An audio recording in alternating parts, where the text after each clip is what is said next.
Coach Braal maakt er alles ontwan om zijn ploeg in die beginfase scherp te krijgen.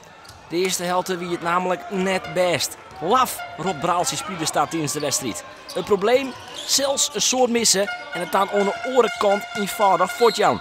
Zwolle pakt zelfs een vastsprong van 14 punten. Nee, de eerste helft wie min. Nou, ronduit slecht. We speelden een beetje angstig. We waren een beetje voorzichtig aan het basketballen en een beetje bangig. Hoe kwam dat? Nou, ik denk dat de eerste wedstrijd, we hebben iets te verdedigen, tenminste zo voelt dat. Thuisvoordeel is iets, we hebben dat op de laatste speelronde veroverd. En dat is een schat die je probeert te bewaken. Maar we waren wat te veel aan het verdedigen en te veel dat aan het beschermen. En dan speel je niet meer vrij uit en dat zag je heel duidelijk. Typerend van de tweede helft. De misser toch de rebound pakken.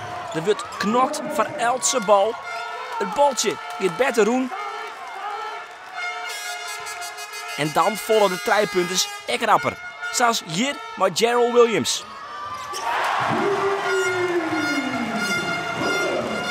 Rond 66-66 gaat het nog liek op. Maar dan rennen de auto's uit. De score van Holcomb en Aars wint met 23-60. Haast de hele wedstrijd achter, maar toch winnen. Het is haast een Duitse overwinning. Dat moet je me uitleggen. De hele wedstrijd eigenlijk achterstaan en op het laatste afmaken.